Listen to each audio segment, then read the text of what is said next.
What's up, ladies and gents? Social Nurse here. Listen, I'm online reading the different articles, and I come by these articles about former NBA player Dwight Howard. Dwight Howard is being accused of assault.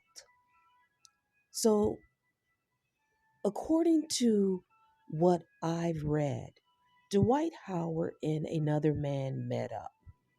They met up in order to have activity with each other. This was a willing meeting between the two, consensual. They removed their clothes and they started kissing, according to what the article is saying. Then Kitty showed up.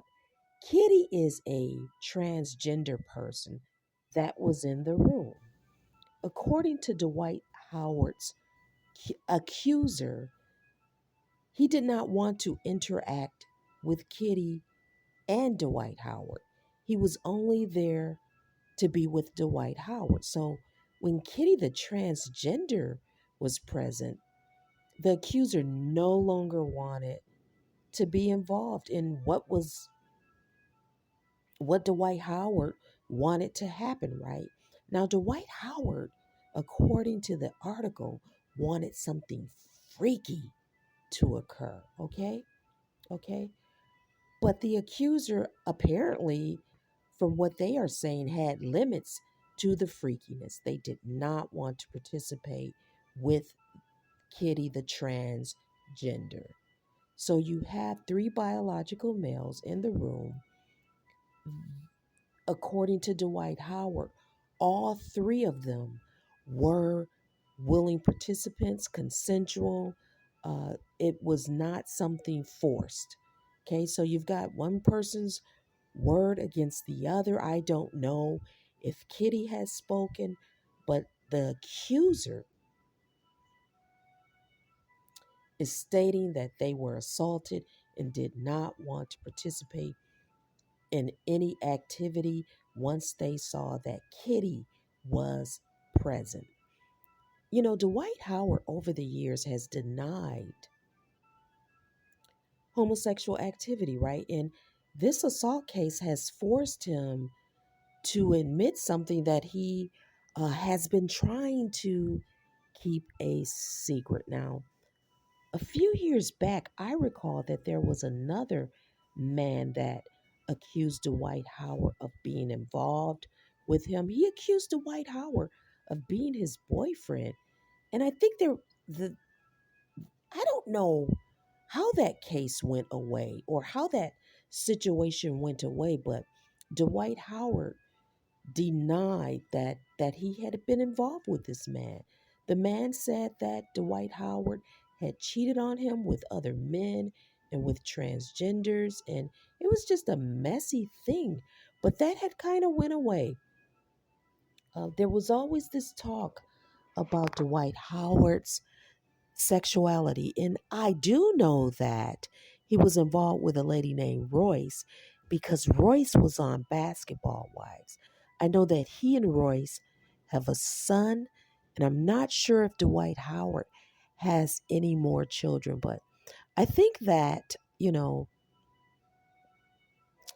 people are often exposed in some of these celebrity settings, and they want that information to stay hidden because with Dwight Howard's case, he's a former professional basketball player, and the stigma that would have gone with that. But there are probably a lot of other basketball players that have the same sexual behavior that are also homosexual out there that we just don't know about. And it's just something that these guys aren't ready to face. They aren't ready to let the world know that they are sleeping with other men. This kind of reminds me of an individual that came into the free clinic tent. There was a tent set up for free assessments, right? STI screenings and tests, pregnancy tests, and mental health assessments. And this one guy came in, he was very depressed.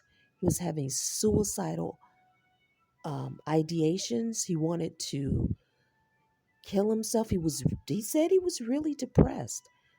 And he said that, every time he would try to go to sleep, something in his mind would tell him to kill himself because according to him, he was behaving against who he really was. Now, when you do these assessments,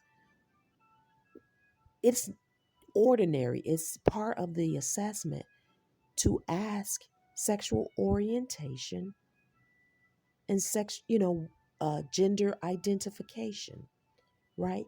You obviously ask the person, you know, uh, what they are, if they're born male or female, for them to confirm that as well. So this guy, because of those questions that were asked, he just blurted out a lot of information, uh, kind of hyperverbal when it came to just blurting out this information, right? And I can't recall if he had a prior uh, mental health diagnosis that he had told us about in that assessment, but I had never met him before. It's my first time meeting him. I was an assistant as the nurse practitioner who specialized in psychiatric care, performed the assessment. And and here's what this guy said. First of all, he said that he was heterosexual and he decided to have intimate interactions with men once he broke up with his girlfriend. He said that his girlfriend had a pregnancy scare and that everything was stressful. They had broken up. He became a little bit vague when talking about the girlfriend that he had broken up with over the year. He started out kind of giving some information, then he just got quiet again and he went on to talking about he had decided to be with men. According to him, he said that he felt good about being with men because men could not get pregnant. He said he further came to realize not much was required. He said that it was just easy to hook up with guys. Sometimes that's just all guys want. No attachment or money is necessary if you're in the right spaces to hook up with guys that just want to get it on, right? He said, guys match guys with sex drive. This is what he said, right? He said that he found that his sexual aggression and energy levels were something that men could handle. This guy was articulate, although hyperverbal, speaking kind of pressured a little bit. He said that you could go at it with a man and not worry about breaking his hips or bones in the process. He said that men were built to accept his type of intimate aggression.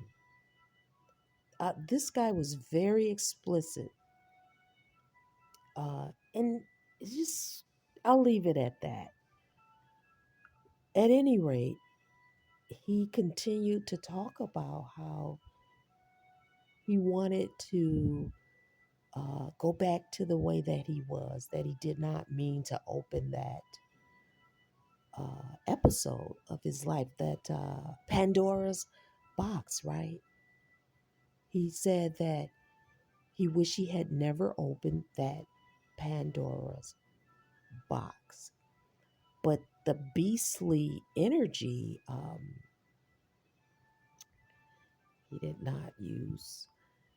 This isn't verbatim. I'm just, he could not release the, the the forceful and aggressive energy that he looked forward to when he dealt with what he, quote, put down on other men, that men were built for what he had to put out. Really interesting. The guy was really depressed. He said that he could never accept being called homosexual because he said that he was actually heterosexual. He said that he did not understand why he had to identify as homosexual. He said that other people identify as all kinds of stuff. So he's just a man who, for the past year, had a lot of intimate interactions with men, although he is heterosexual. And it's depressing that he could not let it go uh, and just go back to the way that he was. He did not want people to find out about the activity. Uh, it was a lot. Anyway, he did get recommended to inpatient care for treatment because of his suicidal feelings. But, a lot goes on out here in this world. There are all kinds of people in all kinds of walks of life that just, have all these different identities with their sexual orientation. And I think the biggest problem is when they hurt other people because they are hiding themselves or have these identities that would be not the norm to others, right? Interesting stuff out there.